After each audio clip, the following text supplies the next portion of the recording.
Welcome viewers to our addiction series. Today we are going to be talking about or addressing the professionals in addiction. So James, we've seen or we have heard that just because you're a doctor or a nurse or a counselor or an accountant, you know these things or you are aware about these things, you cannot get addicted. Is that true? Thanks, Sheila. Again, in our previous topics, we've said that addiction is no respecter of creed, religion, profession, social standing. So, in the same vein, profession does not really matter. Again, always remember, whenever we are talking about addiction, I would urge our viewers to always remember that it's a disease, it's a brain disorder, and a disease will not choose who to afflict. It will not choose that because you're in this career, you can't get addicted. So I would again put it as a myth that there are some specific categories of people who, because of their profession, they would be not in addiction. Yeah. So without discriminating any profession, would you say that some have it easy in terms of access to these drugs or these substances? I think what you're asking, what I'm hearing you ask is, are there some professions or some careers that would make one more prone to addiction issues? And I would say yes, because again, remember we said most people will become hooked because they're using substances as a coping mechanism. So any job that has high pressure might predispose you to finding a coping mechanism that is not healthy. Any job that is traumatic or exposes you to traumatic experiences is more probable to cause you to use alcohol and substances inappropriately to medicate against the trauma, against the pain, against what you're going through. Also in the same vein, some professions expose you to the substances, so there is easy access. For example, when we look at prescription medications that people get hooked to, you'd find that professionals in the healthcare industry would be more prone to get addicted to prescription because of easy accessibility and also the knowledge. And because again, for somebody who is from the village and they don't know that this medication can cause a high, most likely they will not come across that particular medication, so they will never get hooked to that medication, as opposed to a professional who knows that probably a sedative can give you a high, so there is the possibility of trying to use the sedative to get the high.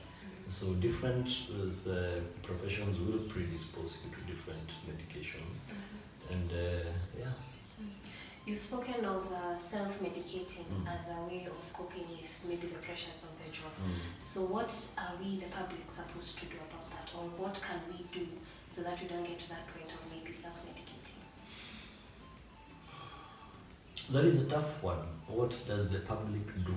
I would say do not use a substance to cope with a situation. Do not use a substance to manipulate feelings and emotions, because that's where now the rain starts beating us. You see, there's a difference between social use of something like alcohol and self-medicating.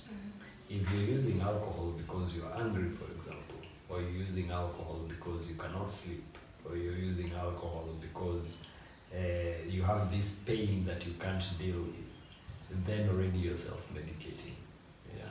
So the thing to understand is there is a thin line between social use and self-medicating.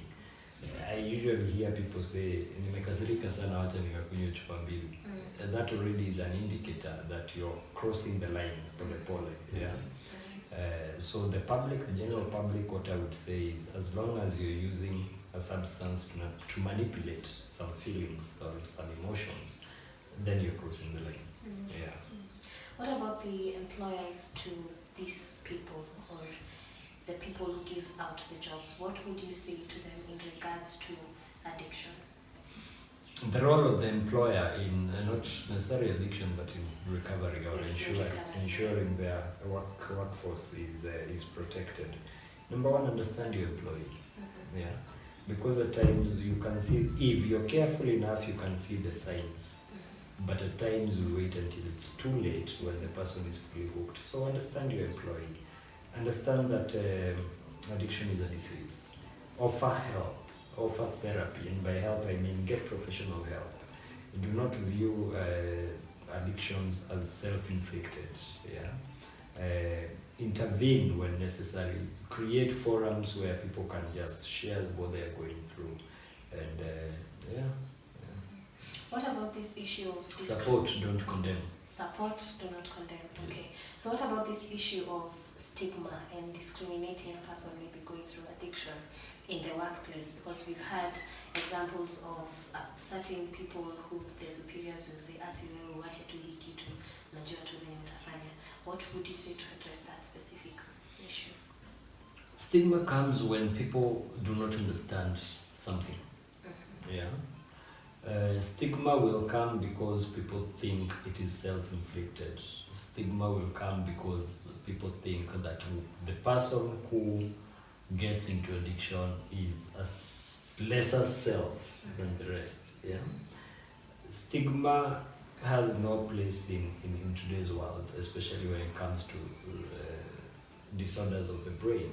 And by now, when I talk about stigma, it cuts across the whole spectrum, not just substance use disorders, but we know that even mental disorders, even when they are very mild or very treatable, people will be afraid to come out and say, "I'm suffering from depression," because of the stigmas associated with it. So to the employer, what I would say is understand that this is not a disease that is self-inflicted. It is a disease that has treatment. It is a disease that does not discriminate, and it can get to anybody.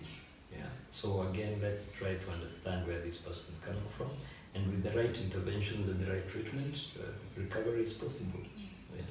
Okay. So maybe the final question: do you foresee a situation where an employer will come, say to you as James Murphy, and say, "I need you to help my guys to do 1, 2, 3"?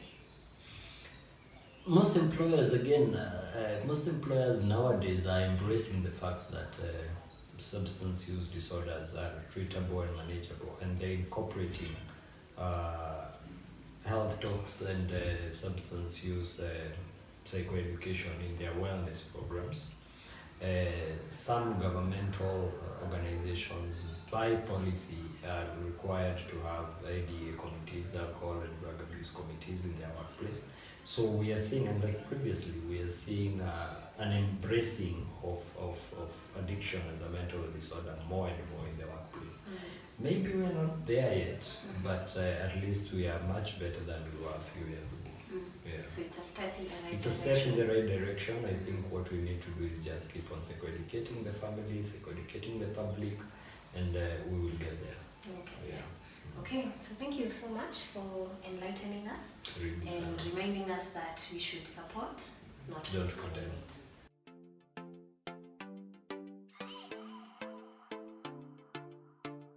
Welcome back, viewers. In today's video, we had Mr. James Murphy. He took us through addiction in professionals. We would like to hear from you. Perhaps maybe you're a professional, an employer, or an employee. From today's video, what other suggestions would you give? And also, feel free to suggest other topics. We'll see you in the next video.